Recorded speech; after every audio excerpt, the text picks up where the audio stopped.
Antonio Gramsci, L'albero del riccio. Lettura di Silvia Cecchini.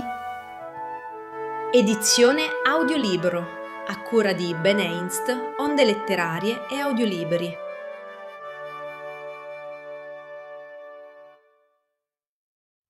Lettera di Gramsci tratta dalla presentazione. Cara Giulia, io ho attraversato molti brutti momenti.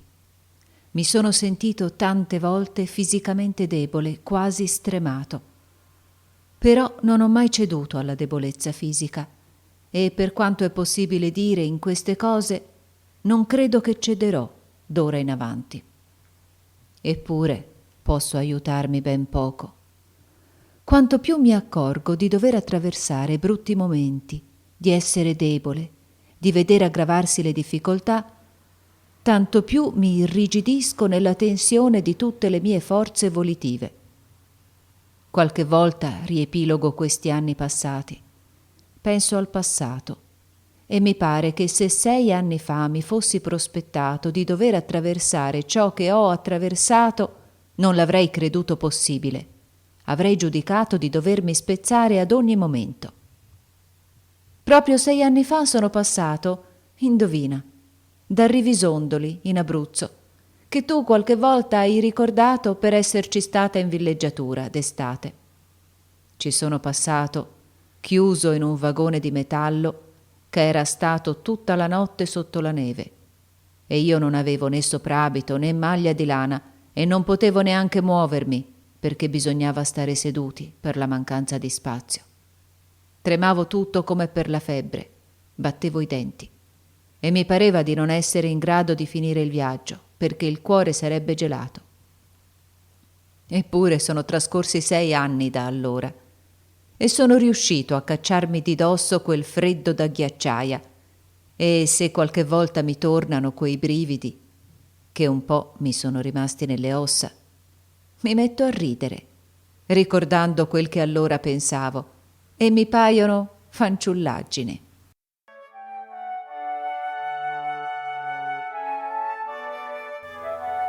Avventura natalizia. Carissima Tania, oggi voglio raccontare per te, Delio e Giuliano un episodio natalizio della mia fanciullezza, che vi divertirà e vi darà un tratto caratteristico della vita delle mie parti. Avevo 14 anni e facevo la terza ginnasiale a Santo Lussurgiu, un paese distante dal mio circa 18 chilometri. Con un altro ragazzo, per guadagnare 24 ore in famiglia, ci mettemmo in istrada, a piedi, il dopo pranzo del 23 dicembre, invece di aspettare la diligenza del mattino seguente. Cammina, cammina, eravamo circa a metà del viaggio, in un posto completamente deserto e solitario. A sinistra, un centinaio di metri dalla strada, si allungava una fila di pioppi con delle boscaglie di lentischi. A un tratto ci spararono un primo colpo di fucile sulla testa. La pallottola fischiò a una decina di metri in alto. Credemmo a un colpo casuale e continuammo tranquilli. Un secondo e un terzo colpo, bassi, ci avvertirono subito che eravamo proprio presi di mira e allora ci buttammo nella cunetta, rimanendo appiattiti un pezzo. Quando provammo a sollevarci, un altro colpo. E così circa 2 ore con una dozzina di colpi che ci inseguivano, mentre ci allontanavamo strisciando ogni volta che tentavamo di ritornare sulla strada. Certamente era una comitiva di buontemponi che voleva divertirsi a spaventarci. Ma che bello scherzo natalizio, eh? Arrivammo a casa a notte buia, discretamente stanchi e infangati, e non raccontammo la storia a nessuno, per non spaventare in famiglia. Ma non ci spaventammo granché, perché alle prossime vacanze di carnevale il viaggio fu ripetuto, senza incidenti di sorta. Ti abbraccio teneramente. Antonio. Post scriptum. Ma la storia è proprio vera, non è affatto una storia di briganti.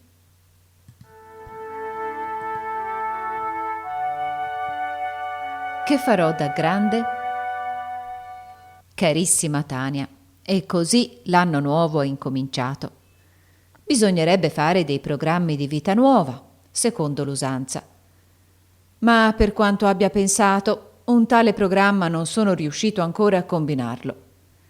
È stata questa una grande difficoltà sempre nella mia vita, fin dai primi anni di attività raziocinatrice. Nelle scuole elementari ogni anno di questi tempi assegnavano come tema di componimento la questione «Che cosa farete nella vita?». Questione ardua che io risolvetti la prima volta, a 8 anni, fissando la mia scelta nella professione di carrettiere. Avevo trovato che il carrettiere riuniva tutte le caratteristiche dell'utile e del dilettevole. Schioccava la frusta e guidava i cavalli, ma nello stesso tempo compiva un lavoro che nobilita l'uomo e gli procura il pane quotidiano. Sono rimasto fedele a questo indirizzo anche l'anno successivo, ma per ragioni che direi estrinseche. Se fossi stato sincero, avrei detto che la mia più viva aspirazione era quella di diventare usciere di pretura. Perché? Perché in quell'anno era venuto al mio paese, come usciere di pretura, un vecchio signore che possedeva un simpaticissimo cagnetto nero, sempre in ghingheri, fiocchetto rosso alla coda, gualdrappina sulla schiena, collana verniciata, finimenti da cavallo in testa. Io proprio non riuscivo a dividere l'immagine del cagnetto da quella del suo proprietario e dalla professione sua. Eppure rinunciai con molto rammarico a cullarmi in quella prospettiva che tanto mi seduceva. Era di una logica formidabile e di una integrità morale da fare arrossire i più grandi eroi del dovere. Sì, mi ritenevo indegno di diventare usciere di pretura e quindi di possedere cagnetti così meravigliosi. Non conoscevo a memoria gli 84 articoli dello Statuto del Regno. Proprio così. Avevo fatto la seconda classe elementare, rivelazione prima delle virtù civiche del carrettiere, e avevo pensato di fare, nel mese di novembre, gli esami di proscioglimento per passare alla quarta saltando la terza classe. Ero persuaso di essere capace di tanto. Ma quando mi presentai al direttore didattico per presentargli la domanda protocollare, mi sentii fare a bruciapelo la domanda: «Ma conosci gli 84 articoli dello Statuto?» Non ci avevo neanche pensato a questi articoli. Mi ero limitato a studiare le nozioni di diritti e doveri del cittadino contenute nel libro di testo. Ciò fu per me un terribile monito, che mi impressionò tanto più in quanto il 20 settembre precedente avevo partecipato per la prima volta al corteo commemorativo con un lampioncino veneziano e avevo gridato con gli altri: «Viva il leone di Caprera! Viva il morto di Staglieno!» Non ricordo se si gridava il morto o il profeta di Staglieno, forse tutti e due per la varietà. Certo come ero di essere promosso all'esame e di conquistare i titoli giuridici per l'elettorato, diventando un cittadino attivo e perfetto. Invece non conoscevo gli 84 articoli dello Statuto. Che cittadino ero dunque? E come potevo ambiziosamente aspirare a diventare usciere di pretura e a possedere un cane con il fiocchetto e la gualdrappa? L'usciere di pretura è una rotella dello Stato. Io pensavo fosse una grande ruota. È un depositario e un custode della legge, anche contro i possibili tiranni che volessero calpestarla, e io ignoravo gli 84 articoli. Così mi limitai gli orizzonti e ancora una volta esaltai le virtù civiche del carrettiere, che tuttavia può avere un cane anch'egli, sia pure senza fiocchetto e senza gualdrappa. Vedi come i programmi precostituiti in modo troppo rigido e schematico vanno a cozzare, infrangendosi contro la dura realtà, quando si ha una vigile coscienza del dovere. Ti abbraccio. Antonio.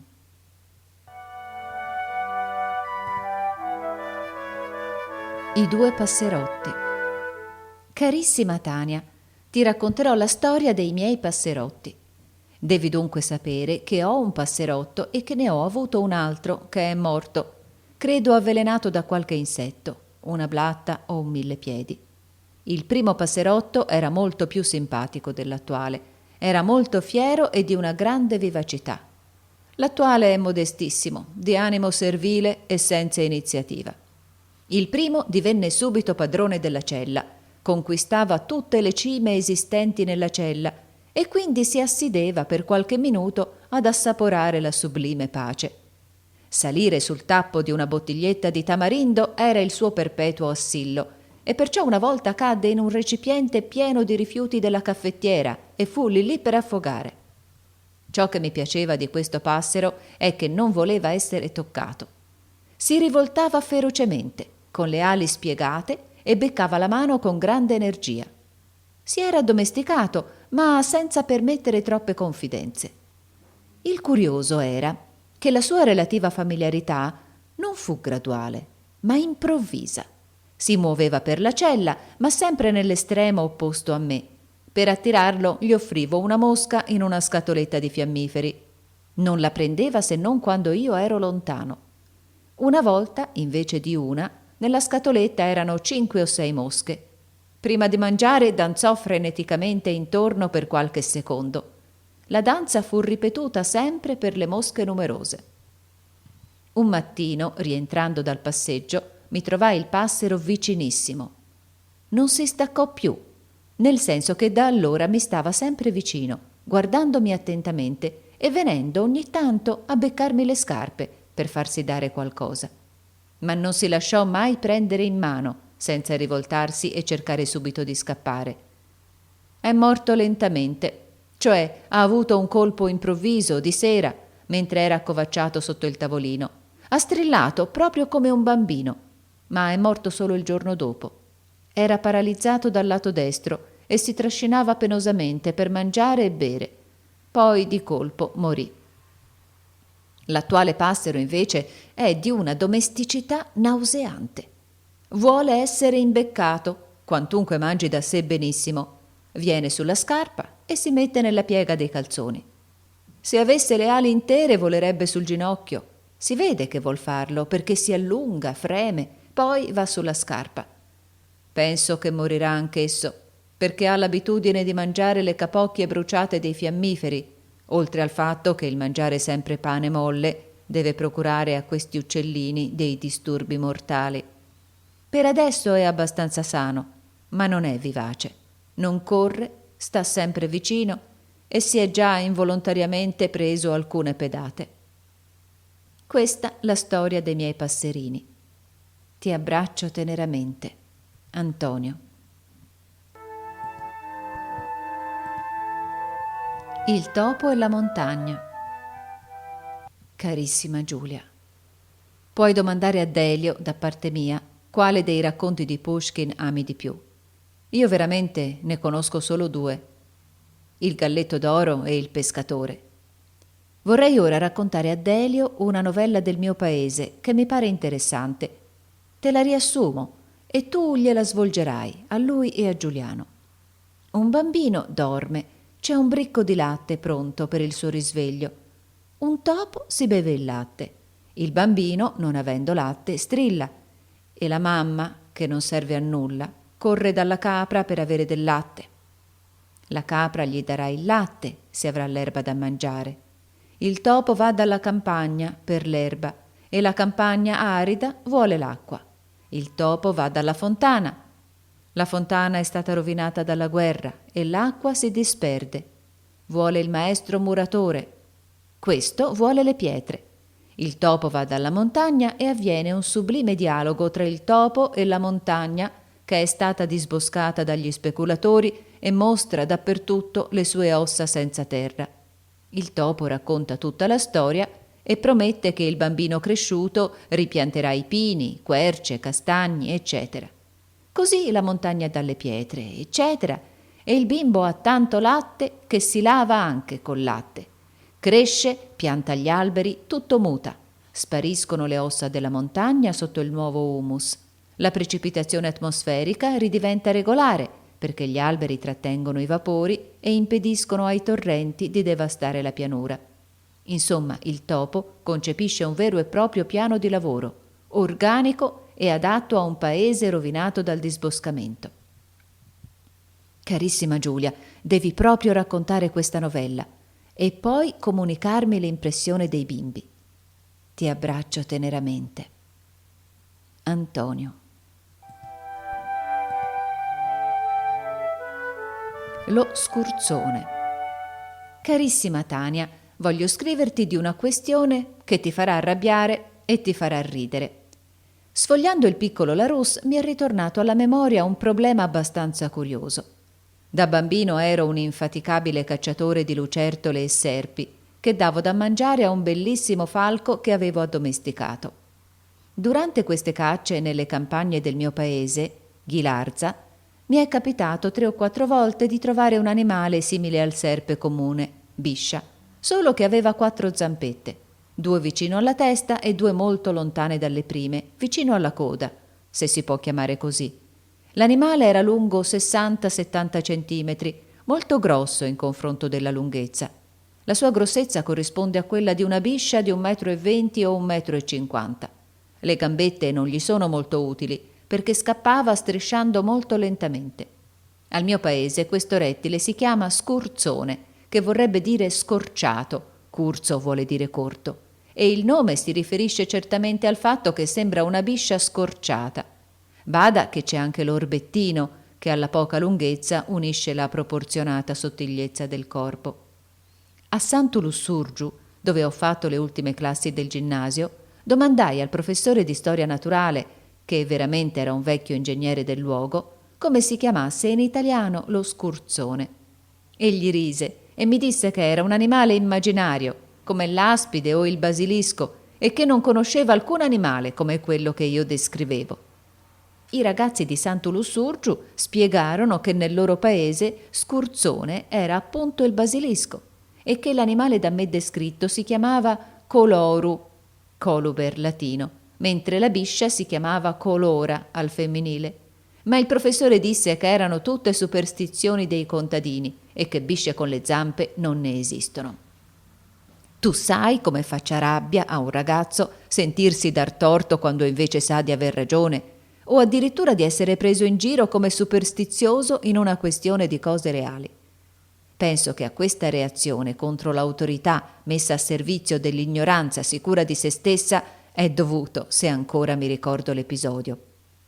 Al mio paese poi non avevo mai sentito parlare delle qualità malefiche del basilisco scurzone, che però in altri paesi era temuto e circondato da leggende. Ora appunto nella Rus ho visto nelle tavole dei rettili un sauriano, il seps, che è appunto una biscia con 4 zampette. Il Larousse dice che abita la Spagna e la Francia meridionale, è della famiglia degli Scincides, il cui rappresentante tipico è lo scinche. Forse il ramarro? La figura del seps non corrisponde allo scorzone del mio paese. Il seps è una biscia regolare, sottile, lunga, proporzionata, e le zampette sono attaccate al corpo armonicamente. Lo scorzone invece è un animale repellente. La sua testa è molto grossa, non piccola come quella delle bisce. La coda è molto conica. Le zampette davanti sono troppo vicine alla testa e sono poi troppo lontane da quelle di dietro. Le zampe sono bianchicce, malsane, come quelle del proteo, e danno l'impressione della mostruosità, dell'anormalità. Tutto l'animale, che abita in luoghi umidi, io l'ho sempre visto dopo aver rotolato grossi sassi, fa un'impressione sgraziata, non come la lucertola e la biscia, che a parte la repulsione generica dell'uomo per i rettili, sono in fondo eleganti e graziose. Vorrei ora sapere, dalla tua esperienza di storia naturale, se questo animale ha un nome italiano e se è noto che in Sardegna esiste questa specie, che deve essere della stessa famiglia dei seps francesi. È possibile che la leggenda del basilisco abbia impedito di ricercare l'animale in Sardegna. Il professore di Sant'Lussurgiu non era uno stupido, tutt'altro, ed era anche molto studioso. Faceva collezioni mineralogiche, eccetera. Eppure non credeva che esistesse lo scurzone come realtà molto pedestre, senza alito avvelenato e occhi incendiari. Certo questo animale non è molto comune.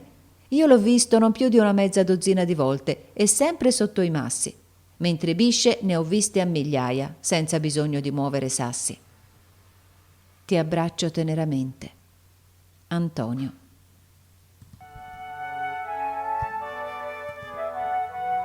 caccia alle rane. Carissima Giulia, una delle cose che più mi ha interessato nella tua lettera è la notizia che Delio e Giuliano si occupano di acchiappare le rane.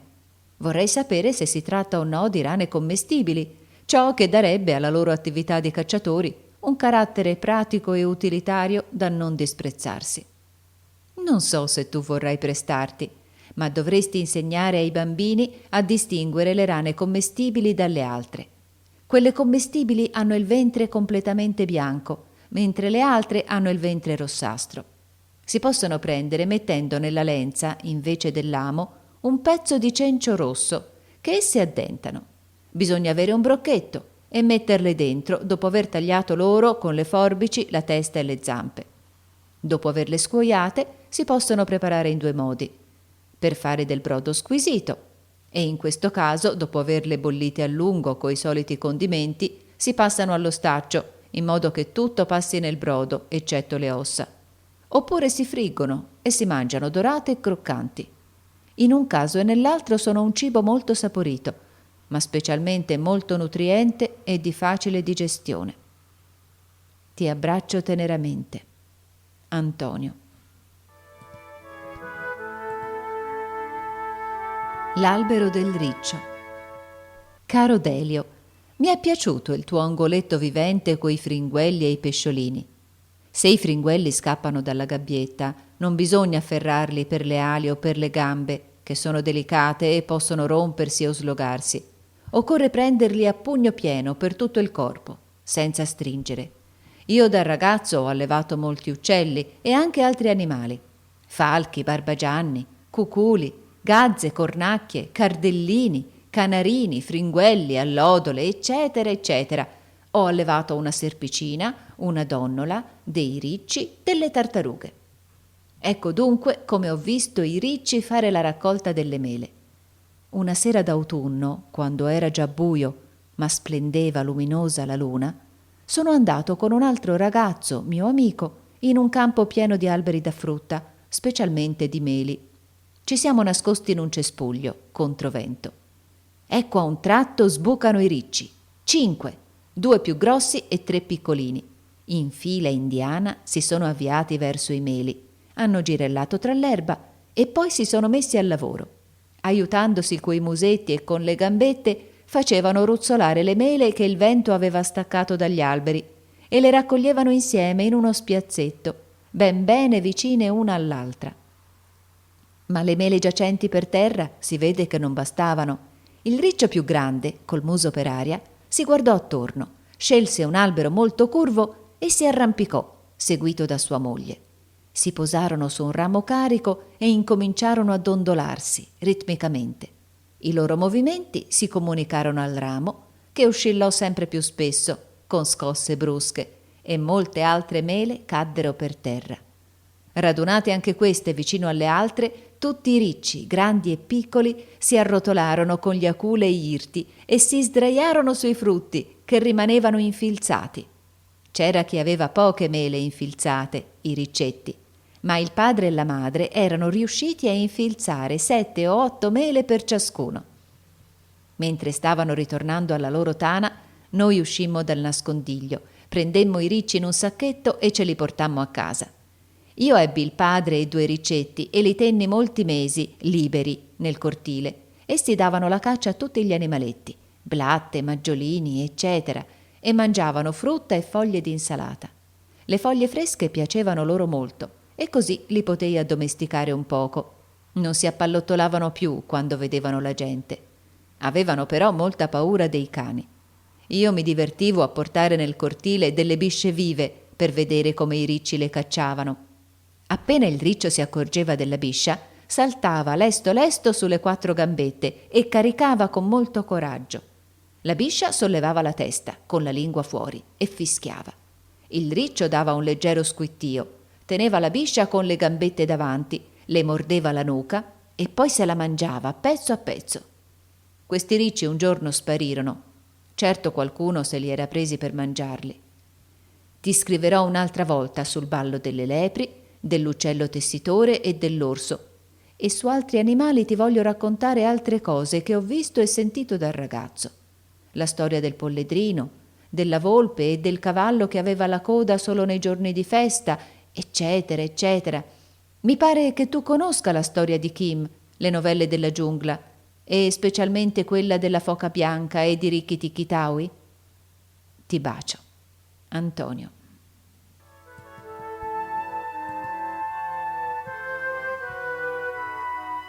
La volpe e il puledro. Carissimo Delio, ho saputo che sei stato al mare e che hai visto delle cose bellissime.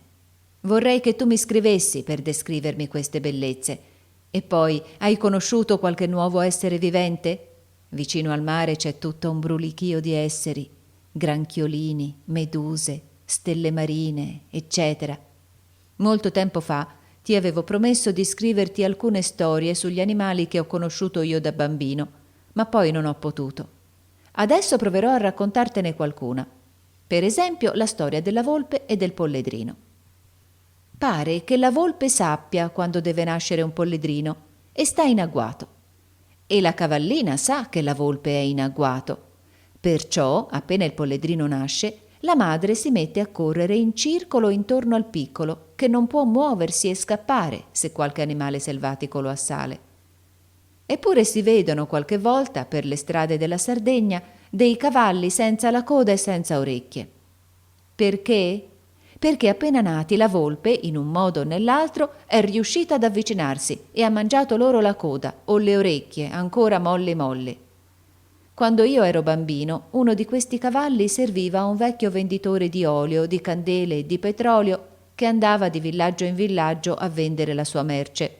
Non c'era allora cooperativa né altro modo di distribuire la merce. Ma di domenica, perché i monelli non gli dessero la baia, il venditore metteva al suo cavallo coda finta e orecchie finte. Ora ti racconterò come ho visto la volpe la prima volta. Coi miei fratellini andai un giorno in un campo di una zia, dove erano 2 grandissime querce e qualche albero da frutteto. Dovevamo fare la raccolta delle ghiande per dare da mangiare a un maialino. Il campo non era lontano dal paese, ma tuttavia tutto era deserto e si doveva scendere in una valle. Appena entrati nel campo, ecco che sotto un albero era tranquillamente seduta una grossa volpe, con la bella coda eretta come una bandiera.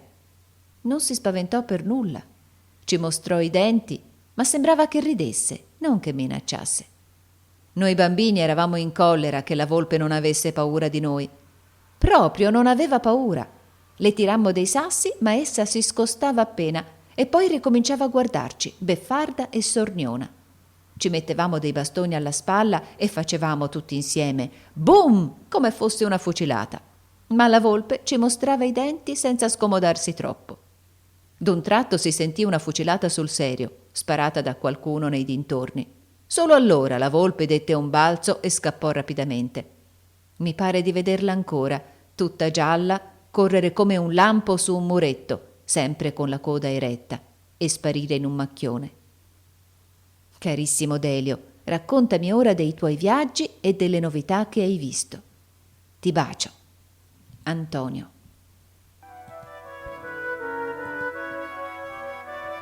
La sigaretta nella ciminiera. Caro Delio, ho saputo che vai a scuola, che sei alto ben 1,8 metri e che pesi 18 chili. Così penso che tu sei già molto grande e che tra poco tempo mi scriverai delle lettere. In attesa di ciò puoi già oggi far scrivere alla mamma, sotto tua dettatura, delle lettere, come facevi scrivere a me a Roma i pimpò per la nonna. Così mi dirai se a scuola ti piacciono gli altri bambini e cosa impari e come ti piace giocare. So che costruisci aeroplani e treni, che partecipi attivamente all'industrializzazione del paese, ma poi questi aeroplani volano davvero e questi treni corrono? Se ci fossi io almeno metterei la sigaretta nella ciminiera, in modo che si vedesse un po' di fumo. Poi mi devi scrivere qualcosa di Giuliano. Che te ne pare? Ti aiuta nei tuoi lavori? È anche egli un costruttore oppure è ancora troppo piccolo per meritarsi questa qualifica? Insomma, io voglio sapere un mucchio di cose. E poiché tu sei così grande e, mi hanno detto, anche un po' chiacchierino, così sono sicuro che mi scriverai, con la mano della mamma per adesso, una lettera lunga lunga con tutte queste notizie e altre ancora. E io ti darò notizie di una rosa che ho piantato e di una lucertola che voglio educare. Bacia Giuliano per conto mio e anche la mamma e tutti quanti di casa. E la mamma bacerà te a sua volta per conto mio. Antonio. Post scriptum. Ho pensato che tu forse non conosci le lucertole. Si tratta di una specie di coccodrilli che rimangono sempre piccini.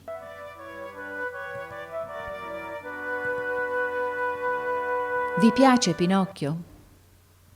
Carissimi Delio e Giuliano, non mi avete più scritto. Perché? Da tanto tempo. Non so più nulla degli esseri viventi di Delio, del suo fringuello, dei pesciolini. E poi, Delio ha ricevuto il libro di Pinocchio? Gli sono piaciute le illustrazioni? Corrispondono esse all'immaginazione che egli si era fatto del burattino? E a Giuliano piace la storia di Pinocchio? Quali sono ora i centri del vostro interesse, sia a scuola che a casa? Scrivetemi tante cose, tutte e due. Vi abbraccio tanto e vi faccio tante carezze. Antonio.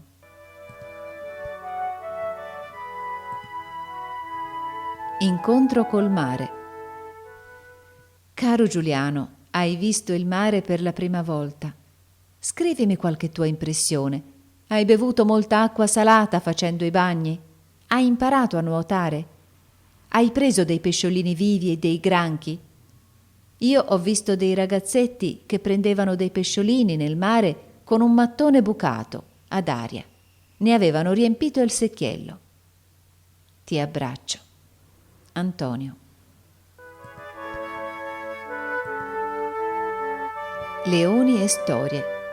Carissimo Delio, ho ricevuto la tua lettera del 28 marzo con le notizie sui pesciolini, la rosa, la primula, gli orsi e i leoni. Ma che leoni hai visto? Leoni africani o del Turkestan? Avevano la criniera o il pelo del collo liscio? E gli orsi erano come quelli che avevi visto a Roma?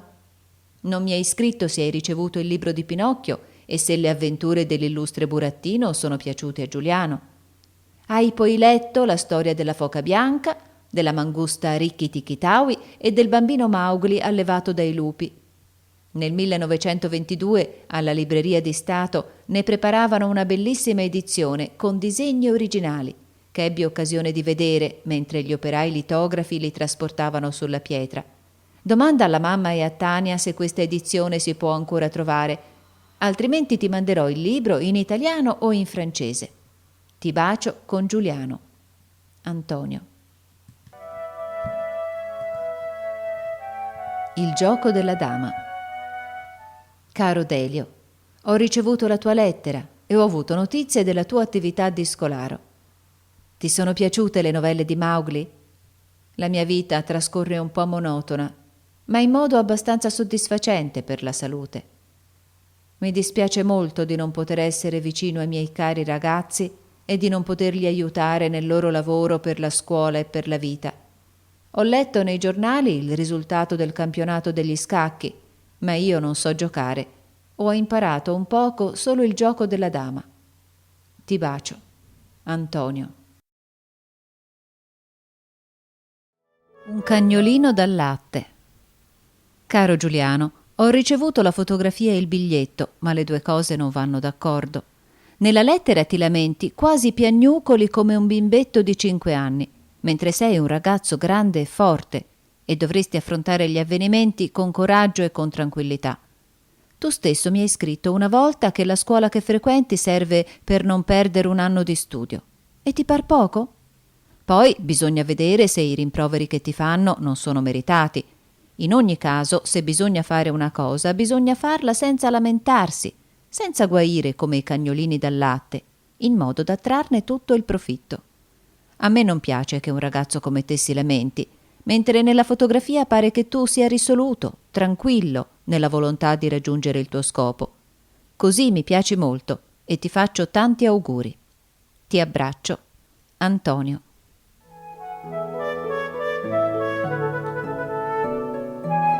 La Bajour. Caro Giuliano, ho ricevuto la tua lettera e la cartolina illustrata coi gattini. Mi meraviglio che tu e Delio non abbiate ancora pensato a fare un abat-jour per la lampadina elettrica. Con 50 centesimi di filo d'ottone o di ferro sottile e con qualche pezzo di stoffa a colori o anche della carta oleata si può fare un abat-jour comodissimo, in modo che la luce non stanchi troppo gli occhi. L'abat-jour può essere completo, perché tutta la luce sia attutita, o parziale e mobile, in modo da dirigere l'ombra dove si crede più opportuno.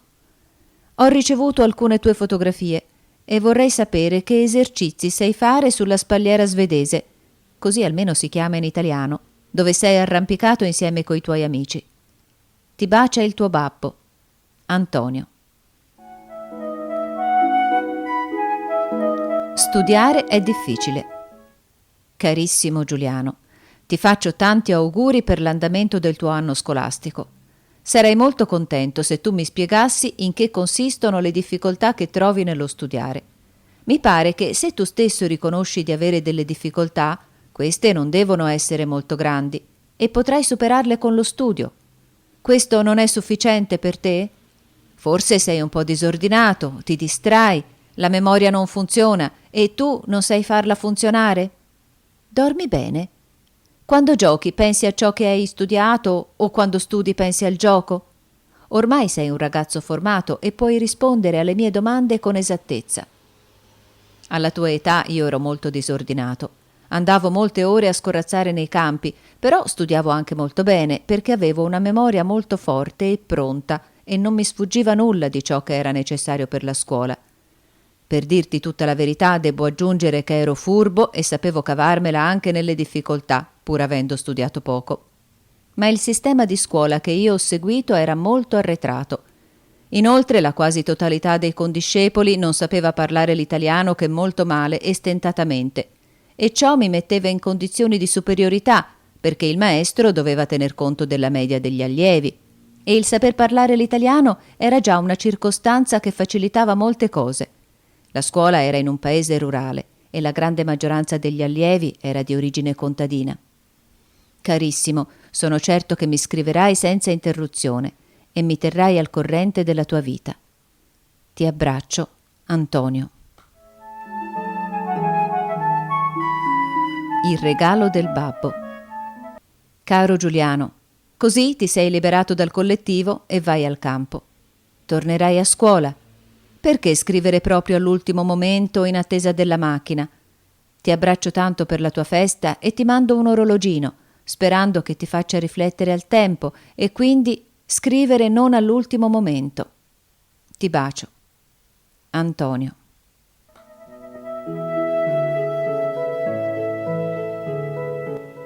Studiar bene.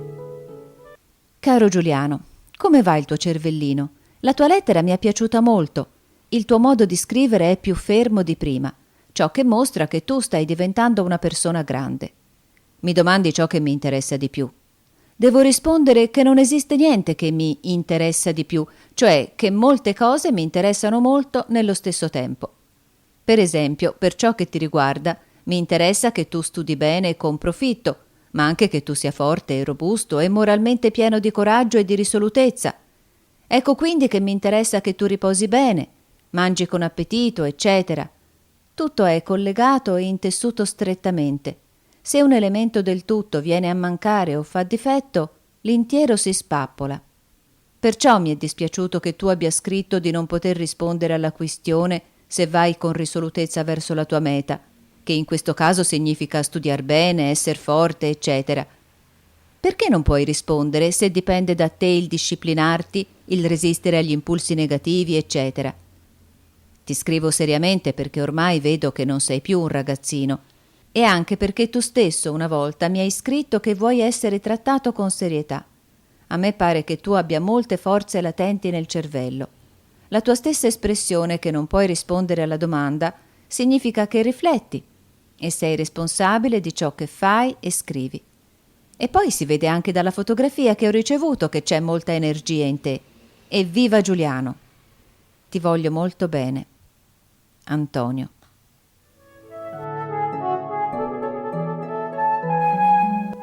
Disegna come vuoi. Caro Giuliano, disegna come vuoi, per ridere e per divertirti, e non seriamente, come se facessi un compito che non ti piace. Vorrei però vedere qualcuno dei tuoi disegni che fai per la scuola. Questi disegni come li fai? Con serietà oppure come quelli che fai per ridere? Mi pare davvero che alla scuola le cose ti vadano abbastanza bene, e per la salute come va? Corri, giochi e ti diverti solo a scarabocchiare sulla carta figure non fatte seriamente? Ti ringrazio dei tuoi auguri. Ti bacio. Antonio. Un raro animale. Caro Giuliano, i tuoi disegni mi sono piaciuti molto perché sono tuoi. Sono anche molto originali e credo che la natura non abbia mai inventate delle cose così stupefacenti. Il quarto disegno è la rappresentazione di un animale straordinario. Non può essere uno scarafaggio perché troppo grande e con solo 4 lunghe zampe in movimento come quelle dei grandi quadrupedi. Ma non è neppure un cavallo, perché non ha orecchie visibili. Anche nel primo animale da te disegnato non si vedono orecchie, e così anche uno degli uomini non ha orecchie. Potrebbe essere un leone addomesticato e trasparente. Trasparente perché del cavalcatore si vedono tutte e 2 le gambe. Mi piace il fatto che i tuoi uomini possono camminare sulla punta dei piedi nei posti più difficili, sulla cima del ramo di un albero e sulla testa degli animali. Forse perciò l'animale ha perso le orecchie. Caro Giuliano, ti dispiace che io mi diverta sui tuoi disegni? Essi mi piacciono davvero così come sono. Ma tu devi mandarmi non dei disegni fatti sul momento, ma di quelli che fai per la scuola. Antonio. Barbabucco. Caro Giuliano, ho ricevuto con molto entusiasmo i tuoi nuovi disegni. Si vede che sei allegro e quindi credo che tu sia in salute. Ma dimmi, sai fare altri disegni che non siano per burla? Non mi hai scritto se a scuola fanno imparare il disegno e se ti piace disegnare anche sul serio. Io da ragazzo disegnavo molto, ma i disegni erano piuttosto lavoro di pazienza. Nessuno mi aveva insegnato. Riproducevo ingrandendoli le figure e i quadretti di un giornalino. Cercavo anche i colori fondamentali con un mio sistema non difficile, ma che domandava molta pazienza. Ricordo ancora un quadretto che mi costò almeno 3 mesi di lavoro. Un contadinello tutto vestito era caduto in un tino pieno d'uva, pronto per la pigiatura, e una contadinella tutta rotondetta e grassottella lo guardava tra spaventata e divertita. Il quadretto apparteneva a una serie di avventure in cui il protagonista era un terribile caprone, Barbabucco, che, cozzando all'improvviso e a tradimento, faceva volare via i suoi nemici e i ragazzi che gli avevano dato la baia.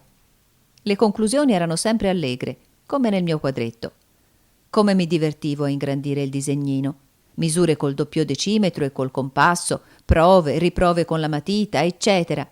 I fratelli e le sorelle guardavano, ridevano, ma preferivano correre e gridare e mi lasciavano alle mie esercitazioni.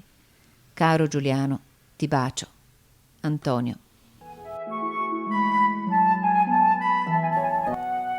Impara a star seduto. Caro Delio, i tuoi bigliettini diventano sempre più corti e stereotipati. Io credo che tu abbia abbastanza tempo per scrivere più a lungo e in modo più interessante. Non c'è nessun bisogno di scrivere all'ultimo momento e in fretta prima di andare a spasso. Ti pare? Non credo neppure che ti possa far piacere che il tuo babbo ti giudichi dai tuoi bigliettini come uno stupidello che si interessa solo della sorte del suo pappagalluccio e fa sapere che sta leggendo un libro qualsiasi. Io credo che una delle cose più difficili alla tua età è quella di star seduto dinanzi a un tavolino per mettere in ordine i pensieri, e pensare addirittura, e per scriverli con un certo garbo. Questo è un apprendistaggio talvolta più difficile di quello di un operaio che vuole acquistare una qualifica professionale, e deve incominciare proprio alla tua età. Ti abbraccio forte, Antonio.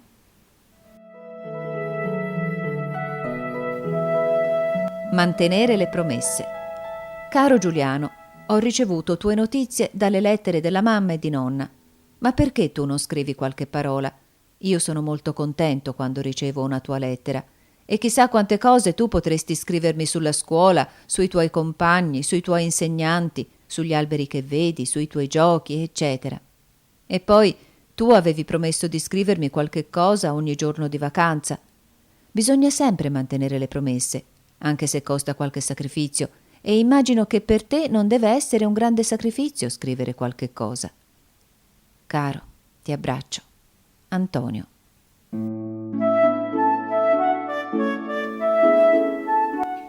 Più di mezzo soldato. Carissimo Giuliano, finalmente mi hai scritto qualche riga. Ti faccio tanti complimenti per la tua festa. Sei già grande. Più di mezzo soldato. Ti è piaciuto l'orologio?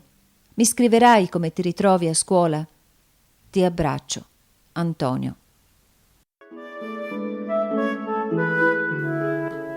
Omero dormicchia.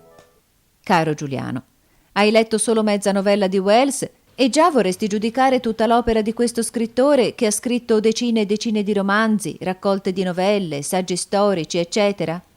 La più bella o la più brutta o quella che rappresenta la media delle possibilità dell'autore? Il più grande scrittore dell'antica Grecia fu Omero, e lo scrittore latino Orazio ha scritto che anche Omero qualche volta dormicchia. Certo Wells, in confronto di Omero, dormicchia almeno 360 giorni all'anno, ma potrebbe darsi che negli altri 5 o 6 giorni, quando l'anno è bisestile, fosse sveglio del tutto e avesse scritto qualcosa di piacevole e di resistente alla critica. Anche tu spesso non sei molto ordinato. La tua lettera è scritta in fretta, con molte parole lasciate a metà, eppure io credo che tu possa scrivere molto meglio, con più ordine, con più attenzione. Perciò io non ti giudicherò da questa lettera e non dirò «ma guarda che asinello di figlio». Caro Giuliano, non prendertela e scrivi e rafforzerai i tuoi giudizi. Mi dispiace di non poter discutere con te a viva voce. Non credere che io sia molto pedante. Mi piacerebbe ridere e scherzare con te e con Delio e parlare di tante cose che interessavano molto anche me quando ero un ragazzo. Ti abbraccio teneramente. Antonio. Impara a essere ordinato. Caro Giuliano, questa volta non ho ricevuto nessuna tua lettera. Mi dispiace. Sarei contento se tu mi scrivessi molto. Anzi, avevi promesso, mi pare, di scrivere qualche cosa ogni giorno di vacanza e poi mandarmi lo scritto insieme alla lettera di Delio. Si vede che sei un po' disordinato e che dimentichi ciò che era per te un impegno. Puoi scrivermi di tutto e io ti risponderò seriamente. Ormai sei un ragazzo già grandetto e devi avere un certo senso di responsabilità. Che ne pensi? Scrivimi ciò che fai nella scuola, se impari con facilità, ciò che ti interessa, ma se una cosa non ti interessa e tuttavia devi impararla, come fai? E quali giochi preferisci? Caro Giuliano, ogni momento della tua vita interessa a me. Ti abbraccio, Antonio.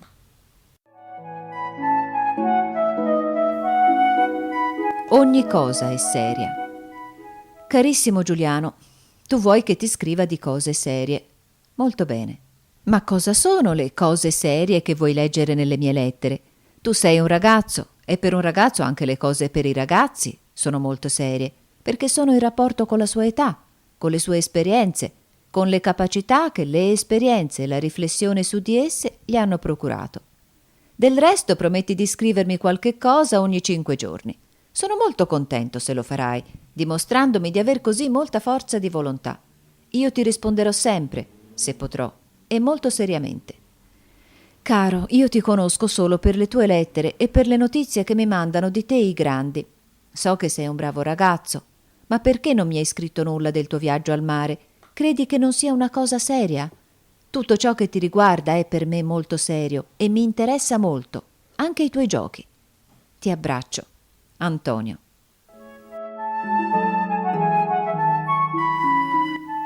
Divertiamoci insieme. Caro Giuliano, come stai nella nuova scuola? Cosa ti piace di più, il vivere accanto al mare o il vivere vicino alle foreste tra i grandi alberi? Se vuoi farmi un piacere, dovresti descrivermi una tua giornata, da quando ti levi dal letto fino a quando la sera ti riaddormenti. Così io potrò immaginare meglio la tua vita, vederti in quasi tutti i tuoi movimenti. Descrivimi anche l'ambiente, i tuoi compagni, i maestri, gli animali, tutto. Scrivi un po' per volta, così non ti stancherai, e poi scrivi come se volessi farmi ridere, per divertirti anche tu. Caro, ti abbraccio. Antonio.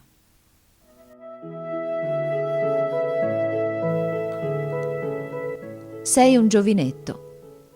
Giuliano, evviva! Ho ricevuto una tua fotografia e sono stato molto felice di vedere la tua personcina.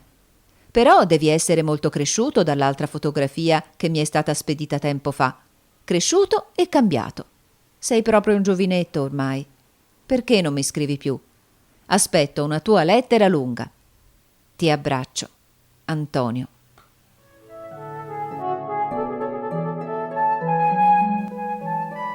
Il primo orologio. Caro Giuliano, vedo con piacere dalla tua lettera che scrivi meglio. Hai già una scrittura da ragazzo grande. Perché ti è piaciuto il film sui figli del capitano Grant? Devi scrivermi un po' più a lungo e descrivermi la tua vita, a cosa pensi, quali libri ti piacciono, eccetera. Sono contento che l'orologio ti piaccia, ma non aver tanto timore di portarlo anche fuori. Se è bene assicurato al polso non si può perdere, a meno che quando sei fuori non ti abbandoni a esercizi violenti di boxe e simili. Quali giochi preferisci? Caro Giuliano, ti abbraccio. Antonio. Il pappagallo sta bene. Caro Delio, mi hai scritto 4 linee che sembrano estratte da una grammatica per stranieri. Il pappagallo sta bene. Fagli i miei più vivi rallegramenti e auguri. E cosa pensi di Pickwick? E i tuoi esami come si presentano? Senti un po' di tremarella o sei sicuro di te stesso? Da qualche tempo mi scrivi poco e di cose poco interessanti. Perché? Scrivi più a lungo. Ti bacio. Antonio.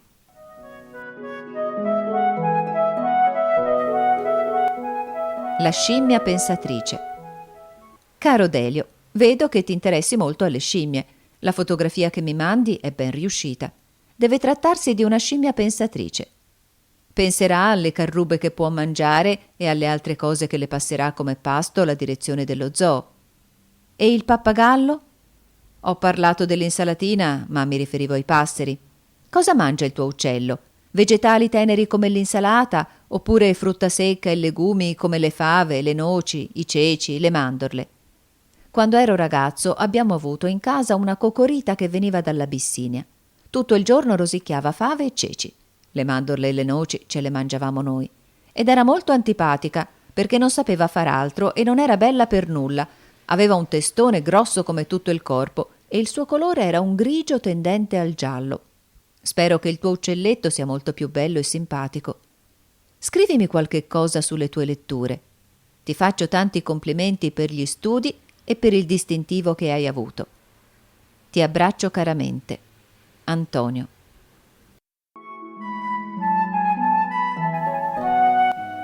Il cane bambinello. Caro Delio, perché non mi parli più del tuo pappagalletto? È ancora vivo? Forse non ne parli più perché io una volta ho osservato che ne parlavi sempre? Allegro, Delio. Tania vuole che io ti scriva che alla tua età avevo un cagnolino e che ero diventato mezzo matto per la contentezza di averlo. Vedi, è vero che un cane, anche se piccolo piccolo, dà molte più soddisfazioni di un pappagallo, ma tu forse credi il contrario, perché gioca col padrone e si affeziona.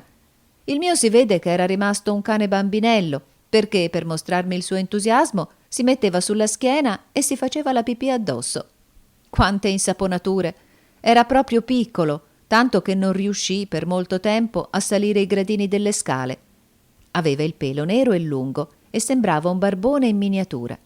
Io lo avevo tosato come un leoncino, ma non era obiettivamente bello, anzi era piuttosto brutto. Brutto assai adesso che ci penso, ma come mi faceva divertire e come gli volevo bene. Il mio gioco favorito era questo. Quando andavamo a passeggio in campagna, lo mettevo su un sasso sporgente e mi allontanavo senza che lui, che guardava e mugolava, osasse saltare. Io mi allontanavo a zig-zag, poi mi nascondevo in un fosso o in una cunetta. Il cane prima strillava, poi riusciva a trovare il modo di scendere e correva in caccia. Questo mi divertiva, perché il poveretto, che allora d'altronde era ancora molto giovane, guardava latrando dietro tutte le pietre, si affacciava alle piccole, ma grandi per lui, fosse e impazziva. Che festa quando finalmente mi facevo ritrovare, e che abbondanza di pipì! Caro, adesso mi scriverai del tuo pappagalletto?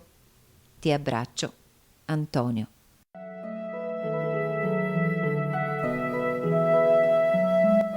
Il pappagallo malato.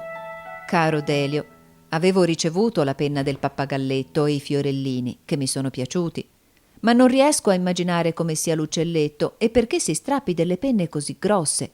Forse il caldo artificiale gli ha fatto male alla pelle. Forse non ha nulla di grave e con la buona stagione gli passerà ogni prurito. Forse bisogna dargli da mangiare qualcosa di molto fresco che sostituisca ciò che i suoi congeneri mangiano nel paese d'origine, perché ho letto che gli uccelletti tenuti in casa, con cibi non adatti, soffrono di avitaminosi, perdono le penne e hanno una specie di rogna, che non è contagiosa. Ho io stesso visto un passero così malridotto perché mangiava sempre mollica di cattivo pane, guarire con l'aggiunta al menù di un po' di insalatina verde. Non mi ricordo più in che senso ti ho parlato della fantasia. Forse accennavo alla tendenza di fantasticare a vuoto, di costruire dei grattacieli sulla testa di uno spillo, eccetera. Caro, ti abbraccio forte. Antonio.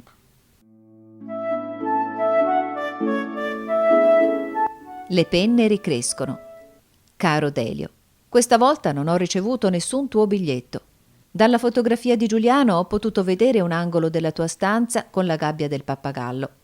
Peccato che non sia possibile discernere l'uccelletto. Spero che con l'insalatina fresca, che deve essere tritata minutamente, e il miglio, esso guarisca bene e le penne ricrescano lunghe e lucide. Ti bacio. Antonio. Studia la storia. Carissimo Delio, mi sento un po' stanco e non posso scriverti molto. Tu scrivimi sempre e di tutto ciò che ti interessa nella scuola. Io penso che la storia ti piace come piaceva a me quando avevo la tua età, perché riguarda gli uomini viventi, e tutto ciò che riguarda gli uomini, quanti più uomini è possibile, tutti gli uomini del mondo, in quanto si uniscono fra loro in società e lavorano e lottano e migliorano se stessi, non può non piacerti più di ogni altra cosa. Ma è così? Ti abbraccio. Antonio. Il cervello dello struzzo. Caro Delio, non ho letto molto di Wells perché i suoi libri non mi piacciono granché. Credo che se anche tu non li leggi non sarà una gran perdita per la tua formazione intellettuale e morale. Anche il suo libro di storia universale non mi è molto piaciuto, sebbene egli cerchi, e in ciò rappresenta una certa novità, almeno nella letteratura storica dell'Europa occidentale, di allargare l'orizzonte storico tradizionale, dando importanza non solo ai greci, agli egiziani, ai romani, eccetera, ma anche ai mongoli, ai cinesi, agli indiani, eccetera. Come scrittore di fantasia mi pare che egli sia troppo meccanico o stopposo. Come storico gli manca la disciplina intellettuale, l'ordine e la mentalità del metodo. Fammi sapere se ti piace questo mio modo di scriverti e se capisci tutto. Non ho risposto alla tua lettera precedente. Mi è piaciuta la tua idea di vedere il mondo popolato di elefanti diritti sulle zampe posteriori col cervello molto sviluppato. Certo, per stare in grande quantità sulla superficie del globo, chissà che enormi grattacieli avrebbero dovuto costruire. Ma il cervello senza mani a che avrebbe servito? Gli struzzi hanno la testa alta e libera, stanno solo su due piedi, ma il loro cervello non si è molto sviluppato per questo. Si vede che per l'uomo, nella sua evoluzione, si sono concentrate molte condizioni favorevoli, nel senso di aiutarlo a diventare ciò che era, anche prima che si sviluppassero la volontà definita verso un fine e l'intelligenza sufficiente per organizzare i mezzi necessari per raggiungere il fine stesso. La quantità diventa qualità per l'uomo e non per gli altri esseri viventi, a quanto pare. Scrivimi a lungo. Ti abbraccio, Antonio. L'elefante motorizzato.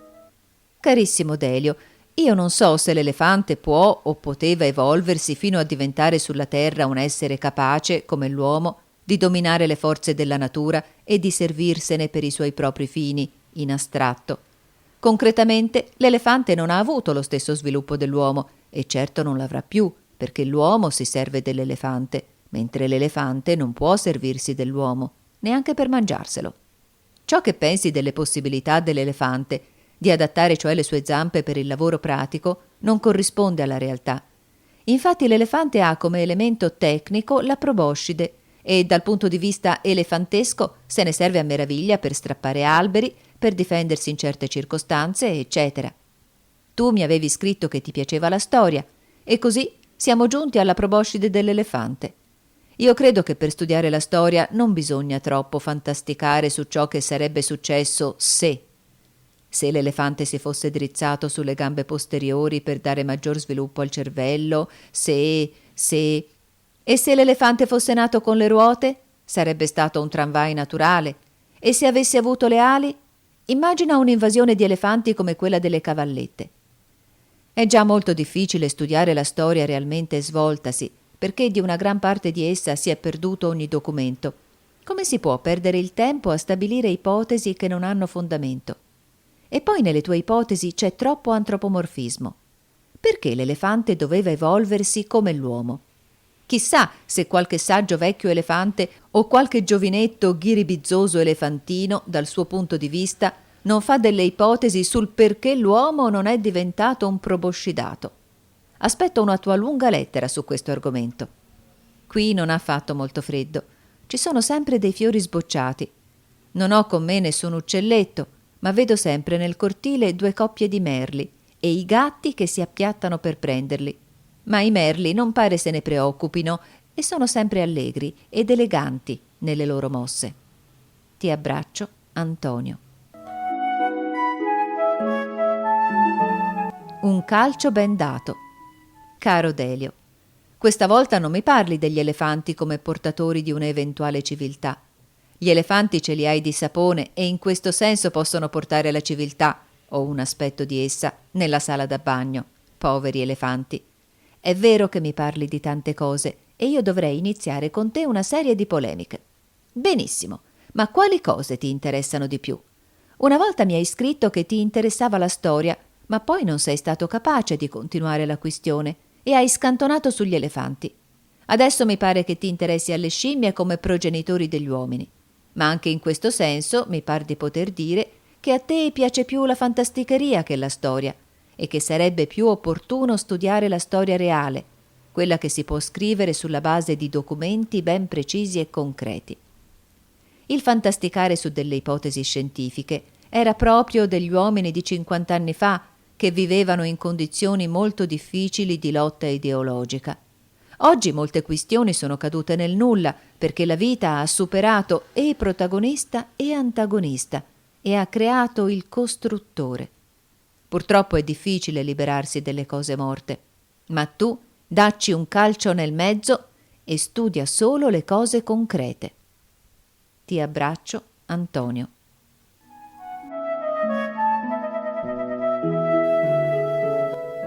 Impara a discernere.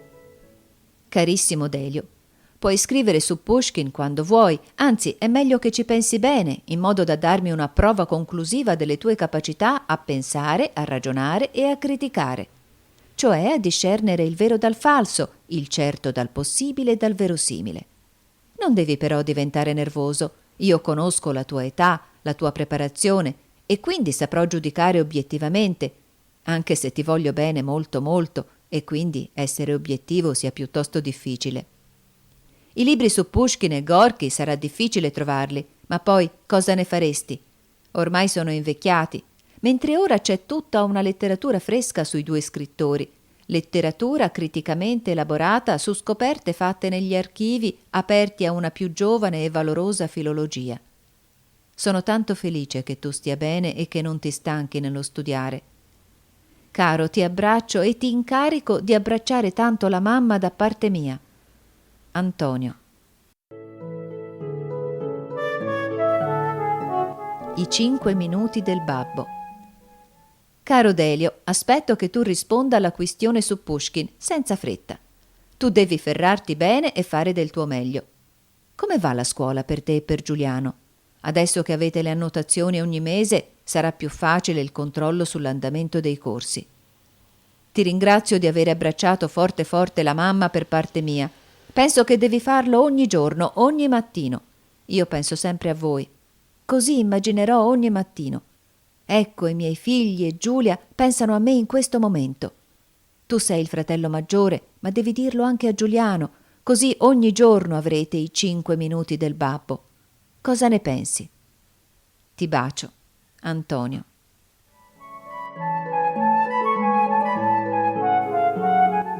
I geni sono pochi. Caro Delio, ho saputo da mamma Giulia che la mia ultima lettera, o anche altre, ti ha procurato dispiacere. Perché non me ne hai scritto nulla? Quando nelle mie lettere qualcosa ti dispiace, è bene che tu me lo faccia sapere e mi spieghi le tue ragioni. Tu mi sei molto caro e io non voglio procurarti nessun dolore. Sono tanto lontano e non posso accarezzarti e aiutarti come vorrei a risolvere le questioni che nascono nel tuo cervello. Devi ad esempio ripetermi la questione che una volta mi avevi posto riguardo a Chekhov e alla quale non ho risposto. Io non me ne ricordo proprio per nulla.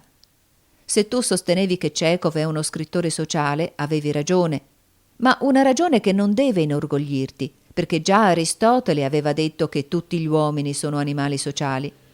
Credo che tu volevi dire di più, che cioè Chekhov esprimeva una determinata situazione sociale, esprimeva alcuni aspetti della vita del suo tempo, e li esprimeva in modo da dover essere considerato uno scrittore progressivo. Naturalmente non si può dire tutto di Chekhov in poche parole. E così su Turgenev. Tu osservi che il giornale dei pionieri, nel passato, dedicava molto spazio a Tolstoj e poco o quasi nulla a Gorky. Adesso che Gorky è morto e si sente il dolore della sua perdita, ciò può apparire una cosa non giusta. Ma bisogna giudicare con spirito critico in ogni momento, e allora non bisogna dimenticare che Tolstoj è stato uno scrittore mondiale, uno dei pochi scrittori di ogni paese che ha raggiunto la maggiore perfezione nell'arte e ha suscitato e suscita torrenti di emozioni dappertutto, anche in traduzioni pessime, anche in uomini e donne che sono abbrutiti dalla fatica e hanno una cultura elementare. Tolstoj è stato davvero un portatore di civiltà e di bellezza, e nel mondo contemporaneo ancora nessuno lo ha eguagliato. Per trovargli compagnia occorre pensare a Omero, a Eschilo, a Dante, a Shakespeare, a Goethe, a Cervantes e altri pochissimi. Sono contento della tua lettera, e più contento che ti senti meglio, che ti arrampichi sui muri per vedere l'eclissi, che farai bagni e delle passeggiate nel bosco e che imparerai l'italiano. Anche irrobustirsi è fare qualche cosa. Caro, ti abbraccio forte. Antonio. L'intrepido pioniere. Cara Giulia, puoi dire a Delio che la notizia che mi ha mandato mi ha interessato moltissimo, perché è importante e oltremodo seria. Tuttavia spero che qualcuno, con un po' di gomma, abbia riparato il maldestro fatto da Giuliano e che pertanto il cappello non sia già diventato cartastraccia. Ti ricordi come a Roma Delio credesse che io potessi accomodare tutte le cose rotte? Certo adesso se ne è dimenticato. E lui ha la tendenza ad aggiustare? Questo secondo me sarebbe un indizio di costruttività, di carattere positivo, più che il gioco del meccano. Tu sbagli se credi che io da piccolo avessi tendenze letterarie e filosofiche, come hai scritto. Ero invece un intrepido pioniere e non uscivo di casa senza avere dei chicchi di grano e dei fiammiferi avvolti in pezzettini di tela cerata, per il caso che potessi essere sbattuto in un'isola deserta e abbandonato ai miei soli mezzi. Ero poi un costruttore ardito di barche e di carretti e conoscevo a menadito tutta la nomenclatura marinaresca. Il mio più grande successo fu quando un tolaio del paese mi domandò il modello di carta di una superba goletta a 2 ponti per riprodurla in latta.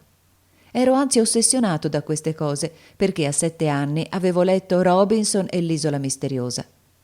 Credo anzi che una vita infantile come quella di 30 anni fa oggi sia impossibile.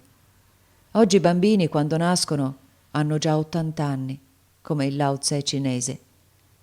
La radio e l'aeroplano hanno distrutto per sempre il robinsonismo, che è stato il modo di fantasticare di tante generazioni. L'invenzione stessa del meccano indica che il bambino si intellettualizza rapidamente. Il suo eroe non può essere Robinson, ma il poliziotto o il ladro scienziato, almeno nell'Occidente. Cara, ti abbraccio coi bambini. Antonio.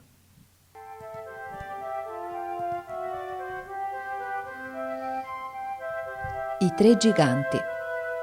Carissima Giulia, nella nostra corrispondenza talvolta manca una corrispondenza effettiva e concreta. Se a questo si aggiunge l'elemento tempo, che fa dimenticare quello che si è scritto precedentemente, l'impressione del puro monologo si rafforza. Non ti pare? Ricordo una novellina popolare scandinava. Tre giganti abitano nella Scandinavia, lontani l'uno dall'altro come le grandi montagne. Dopo migliaia d'anni di silenzio, il primo gigante grida agli altri due: «Sento muggire un armento di vacche!» Dopo 300 anni, il secondo gigante interviene: «Ho sentito anch'io il mugghio!» E dopo altri 300 anni, il terzo gigante intima: «Se continuate a far chiasso così, me ne vado!» Beh, c'è un vento di scirocco che dà l'impressione di essere ubriachi. Cara, ti abbraccio teneramente con i nostri bambini. I giochi di Stlivi. Cara Giulia, mi ha interessato ciò che hai scritto di Delio Scolaro, della sua serietà interiore che non è disgiunta da un certo amore per l'allegria. Sento con molto pungente rammarico d'essere stato privato della partecipazione allo sviluppo della personalità e della vita dei due bambini. Eppure io diventavo subito amico dei bambini e riuscivo a interessarli. Ricordo sempre una nipotina della mia padrona di casa a Roma. Aveva 4 anni e aveva un nome molto difficile, preso dall'onomastica turca. Non riusciva ad aprir la porta della mia camera, dove si avvicinava di soppiatto, perché la nonna le aveva detto che non bisognava disturbarmi, perché scrivevo sempre. Bussava piano piano, timidamente, e quando io domandavo «Chi è?», rispondeva «Strivi, vuoi giocare?». Poi entrava, offriva la guancia da baciare e voleva le facessi gli uccellini o dei quadri bizzarri, ottenuti da gocce di inchiostro lanciate a caso sulla carta. Carissima, ti abbraccio teneramente. Antonio. Un colpo di sole. Carissima Tania, una mia rosa ha preso una terribile insolazione. Tutte le foglie e le parti più tenere sono bruciate e carbonizzate. Ha un aspetto desolato e triste, ma caccia fuori nuovamente le gemme. Non è morta, almeno finora. La catastrofe solare era inevitabile, perché potei coprirla solo con della carta che il vento portava via. Sarebbe stato necessario avere un bel mazzo di paglia, che è cattiva conduttrice del calore e nello stesso tempo ripara dai raggi diretti. In ogni modo la prognosi è favorevole, a eccezione di complicazioni straordinarie. I semi hanno tardato molto a sortire in pianticelle. Tutta una serie si intestardisce a fare la vita sotterranea. Certo eran semi vecchi e in parte tarlati. Quelli usciti alla vita del mondo si sviluppano lentamente. Quando ti ho detto che una parte dei semi erano bellissimi, volevo dire che erano utili da mangiare. Infatti alcune pianticelle rassomigliano stranamente al prezzemolo e alle cipolline, più che ai fiori. A me ogni giorno viene la tentazione di tirarle un po' per aiutarle a crescere, ma rimango incerto tra le due concezioni del mondo e dell'educazione, se lasciar fare la natura, che non sbaglia mai ed è fondamentalmente buona, o se sforzare la natura, introducendo nell'evoluzione la mano esperta dell'uomo e il principio d'autorità. Finora l'incertezza non è finita e nel capo mi tenzonano le due ideologie. Le 6 piantine di cicoria si sono subito sentite a casa loro e non hanno avuto paura del sole. Già cacciano fuori il frutto che darà i semi per le messi future. Le dalie e il bambù dormono sotterra e non hanno ancora dato segni di vita. Le dalie specialmente credo siano veramente spacciate. Poiché siamo su questo argomento, voglio pregarti di mandarmi ancora qualche qualità di semi. 1 di carote, ma della qualità detta pastinaca, che è un piacevole ricordo della mia prima fanciullezza. A Sassari ne vendono di quelle che pesano mezzo chilo e prima della guerra costavano un soldo, facendo una certa concorrenza alla liquirizia. 2 di piselli, 3 di spinaci, 4 di sedani. Su un quarto di metro quadrato voglio mettere 4-5 semi per qualità e vedere come vengono. Carissima, ti abbraccio. Antonio. La rosa guarita. Carissima Tania, sai, la rosa si è completamente ravvivata. Dal 3 giugno al 15, di colpo, ha cominciato a mettere occhi e poi foglie, finché si è completamente rifatta verde. Adesso ha dei rametti lunghi già 15 centimetri. Ha provato anche a dare un bocciolino piccolo piccolo, che però ad un certo punto ha illanguidito ed ora sta ingiallendo. In ogni modo non è neanche escluso che qualche rosellina timida la conduca a compimento quest'anno stesso. Ciò mi fa piacere, perché da un anno in qua i fenomeni cosmici mi interessano. Forse il letto, come dicono al mio paese, è posto secondo la direzione buona dei fluidi terrestri e quando riposo le cellule dell'organismo roteano all'unisono con tutto l'universo. Ho aspettato con grande ansia il solstizio d'estate e ora che la terra si inchina, veramente si raddrizza dopo l'inchino, verso il sole, sono più contento. La questione è legata col lume che portano la sera ed ecco trovato il fluido terrestre. Il ciclo delle stagioni, legato ai solstizi e agli equinozi, lo sento come carne della mia carne. La rosa è viva e fiorirà certamente, perché il caldo prepara il gelo e sotto la neve palpitano già le prime violette. Insomma, il tempo mi appare come una cosa corpulenta, da quando lo spazio non esiste più per me. Cara Tania, finisco di divagare e ti abbraccio. Antonio. Cherubini senza ali. Cara Tania, ho ricevuto la fotografia dei bambini e sono stato molto contento, come puoi immaginare. Sono stato anche molto soddisfatto, perché mi sono persuaso coi miei occhi che essi hanno un corpo e delle gambe. Da 3 anni non vedevo che solo delle teste e mi era cominciato a nascere il dubbio che essi fossero diventati dei cherubini senza le alette agli orecchi. Insomma, ho avuto una impressione di vita più viva. Carissima, ti abbraccio affettuosamente. Antonio.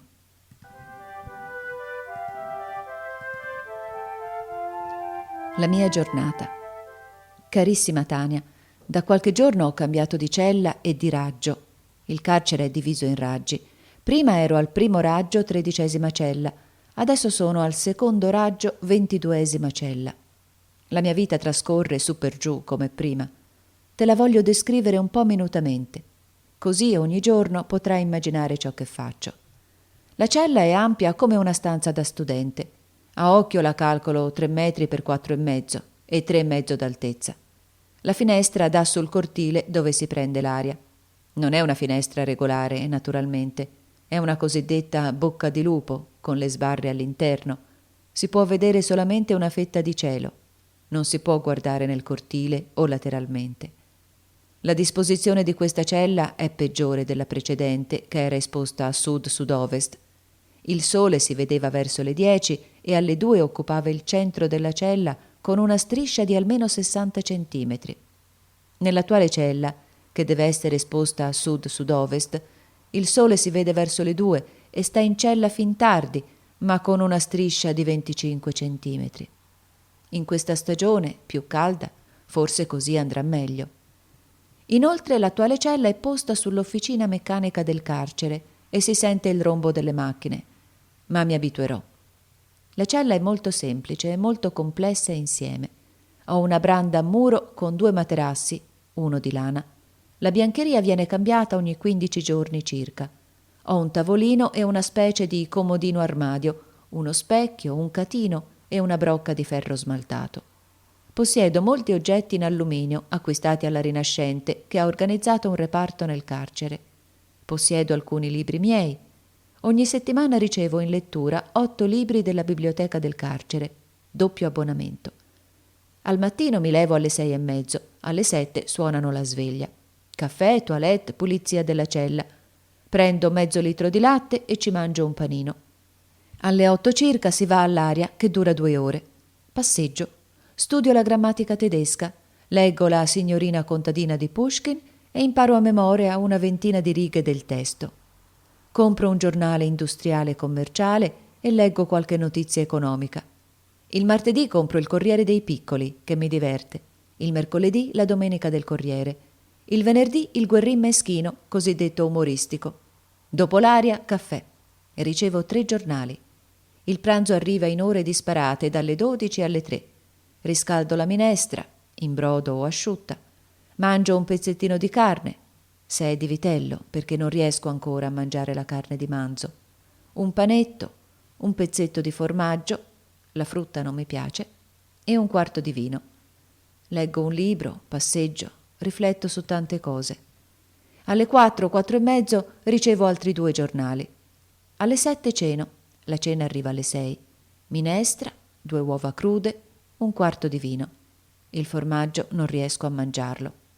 Alle 7 e mezzo suona il silenzio. Vado a letto e leggo dei libri fino alle 11, 12. Da 2 giorni, verso le 9, bevo una chicchera di camomilla. Ti abbraccio. Antonio. Un po' di invidia. Cara Giulia, ho ricevuto la tua lettera. Le fotografie non mi sono ancora giunte. Spero che ci sarà anche la tua. Naturalmente voglio vedere anche te in gruppo coi bambini, come nella fotografia dell'anno scorso, perché nel gruppo c'è già qualcosa di movimentato, di drammatico. Si colgono dei rapporti che possono essere prolungati, immaginati in quadretti, in episodi di vita concreta, quando non c'è l'obiettivo del fotografo spianato. D'altronde io credo di conoscerti abbastanza per immaginare altri quadretti, ma non posso immaginare abbastanza le azioni e reazioni dei bambini nei rapporti con te. Poi sono invidioso perché non posso godere la prima freschezza delle impressioni sulla vita dei bambini e aiutarti a guidarli e a educarli. Cara, ti abbraccio. Antonio.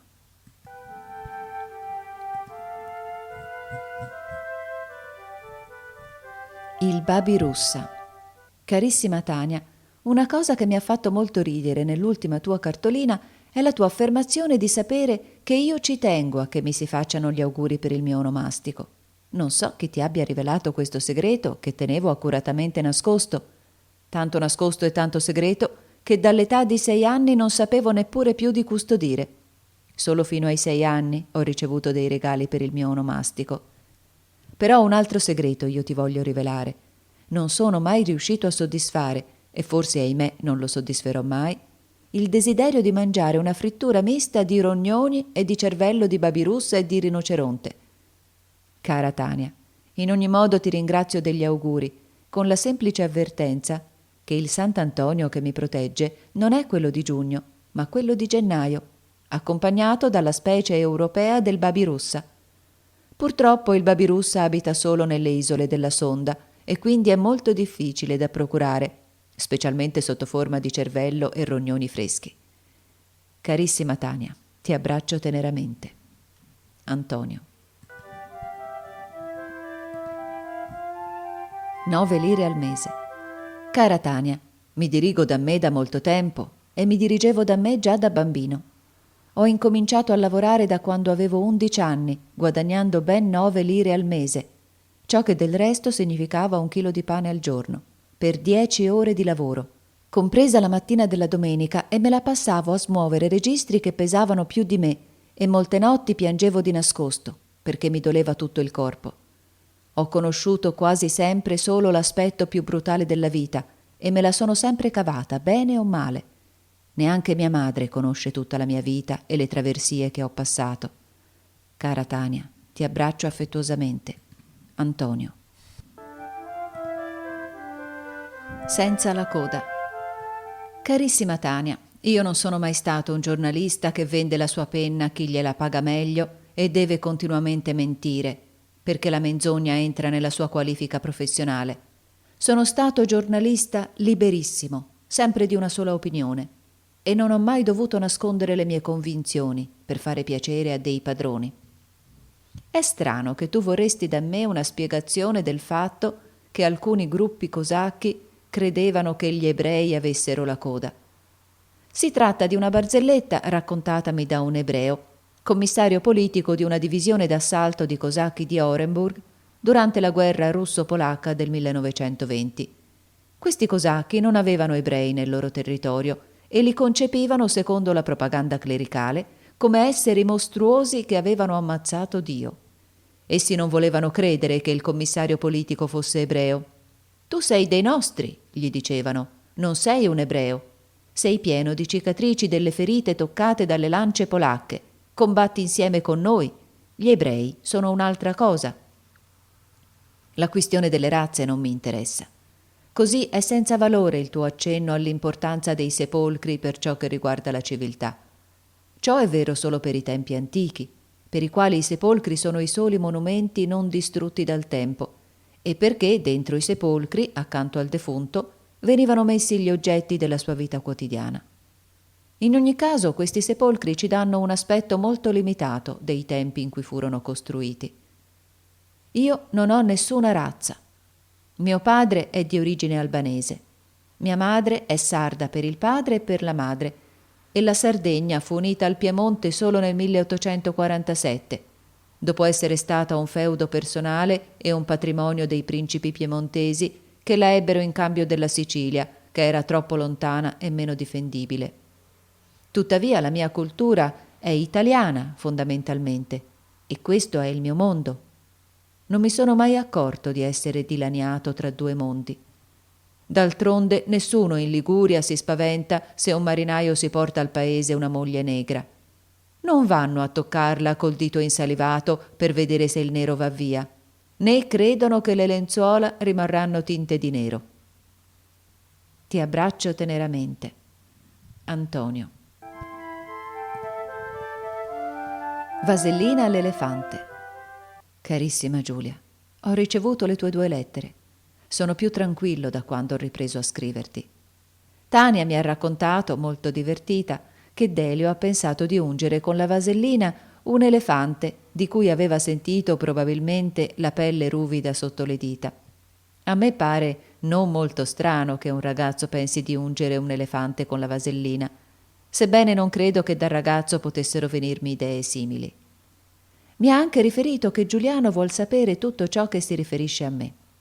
Penso che ciò sia in relazione col fatto di aver visto un mio ritratto in un parco di cultura. Carissima, quando penso a tutte queste cose e alla nostra vita, che da tanti anni, quasi un quarto della mia esistenza e più di un quarto della tua, si svolge così staccata dalla mia, non mi sento molto allegro. Eppure occorre resistere, cercare di acquistare forza. D'altronde ciò che è accaduto non era del tutto imprevedibile. Tu che ricordi tante cose del passato, ricordi quando ti dicevo che andavo in guerra? Non era forse molto serio da parte mia, ma era vero, e in realtà così io sentivo. E ti volevo molto, molto bene. Sii forte e fa di tutto per star meglio. Ti abbraccio teneramente coi nostri ragazzi. Antonio.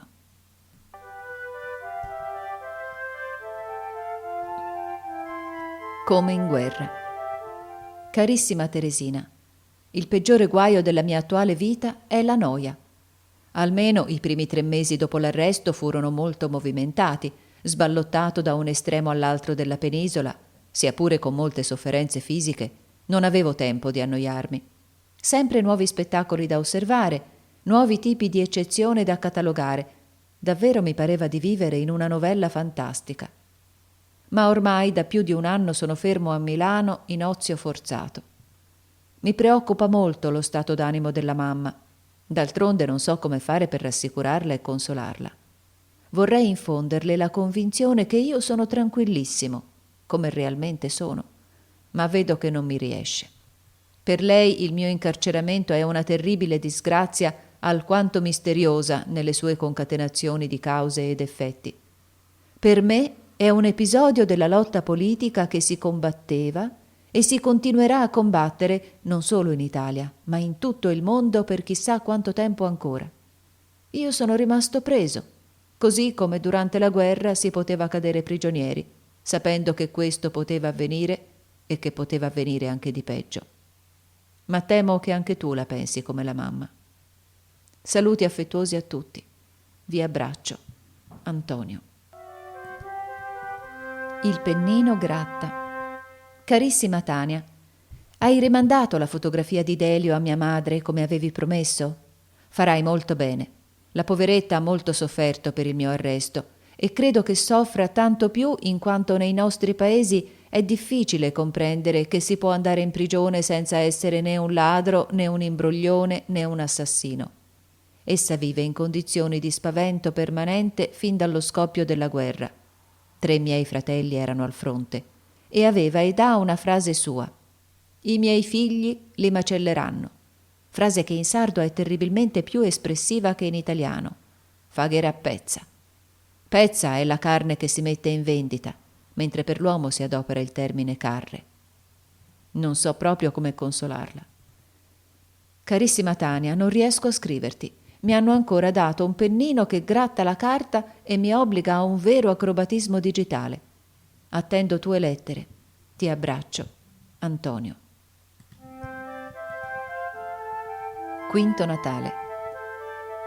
Carissima mamma, ecco il quinto Natale che passo in privazione di libertà e il quarto che passo in carcere.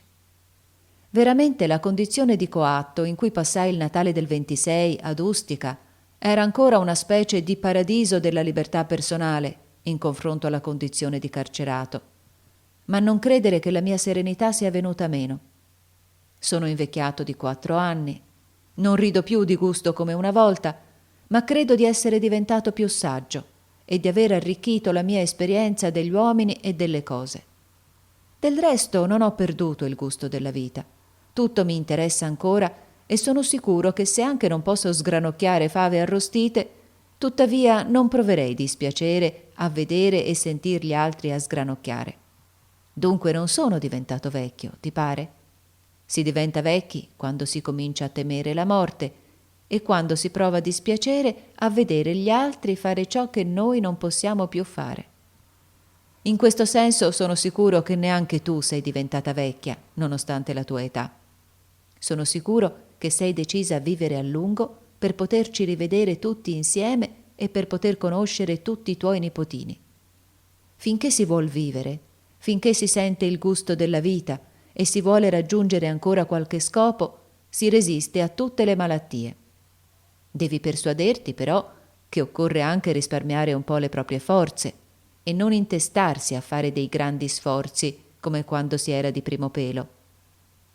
Tanti auguri a tutti e saluti a tutti di casa. Ti abbraccio teneramente. Antonio. Pane di casa. Carissima Teresina, il giorno di Natale ho ricevuto il tuo pacco. Dì alla mamma che era tutto in ordine e che nulla si è guastato. Anche il pane era ancora fresco e l'ho mangiato con molto gusto.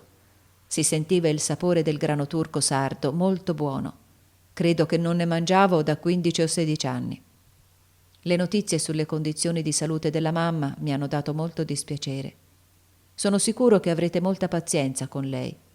Se ci pensi bene, ella si meriterebbe ben altro che della pazienza, perché ha lavorato per noi tutta la vita, sacrificandosi in modo inaudito.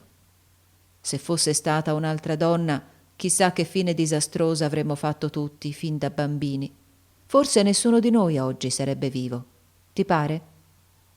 Ti abbraccio affettuosamente con la mamma e tutti di casa. Antonio.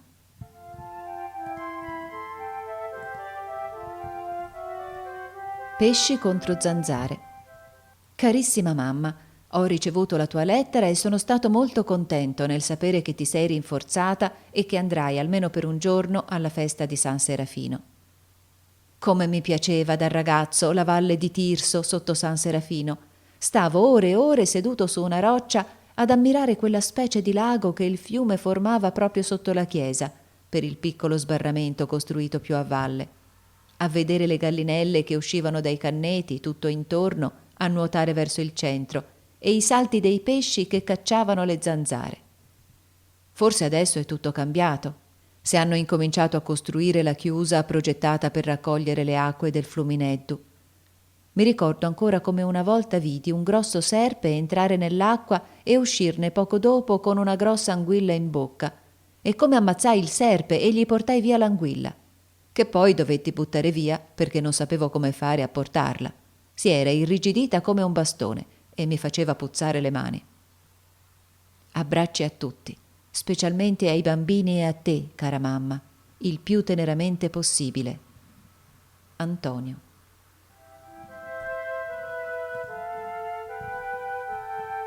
Il paradiso della mamma. Carissima mamma, ho ricevuto la lettera che mi hai scritto con la mano di Teresina.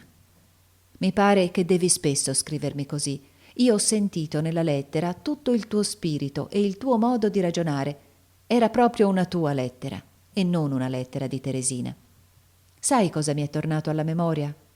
Proprio mi è riapparso chiaramente il ricordo di quando ero in prima o in seconda elementare e tu mi correggevi i compiti.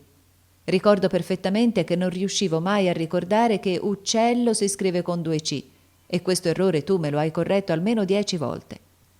Dunque, se ci hai aiutato a imparare a scrivere, e prima ci avevi insegnato molte poesie a memoria, io ricordo ancora Rataplan e l'altra Lungo i clivi della Loira, che qual nastro argentato corre via per 100 miglia, un bel suolo avventurato. È giusto che uno di noi ti serva da mano per scrivere quando non sei abbastanza forte. Solamente che il ricordo di Rataplan e della canzone della Loira ti faranno sorridere. Eppure ricordo anche quanto ammirassi, dovevo avere 4 o 5 anni, la tua abilità nell'imitare sul tavolo il rullo del tamburo quando declamavi Rataplan. Del resto tu non puoi immaginare quante cose io ricordo, in cui tu appari sempre come una forza benefica e piena di tenerezza per noi. Se ci pensi bene, tutte le questioni dell'anima e dell'immortalità dell'anima e del paradiso e dell'inferno non sono poi in fondo che un modo di vedere questo semplice fatto: che ogni nostra azione si trasmette negli altri secondo il suo valore, di bene o di male, passa di padre in figlio, da una generazione all'altra, in un movimento perpetuo. Poiché tutti i ricordi che abbiamo di te sono di bontà e di forza, e tu hai dato le tue forze per tirarci su, ciò significa che tu sei, già da allora, nell'unico paradiso che esista, che per una madre penso sia il cuore dei propri figli. Ti abbraccio teneramente con tutti di casa. Antonio.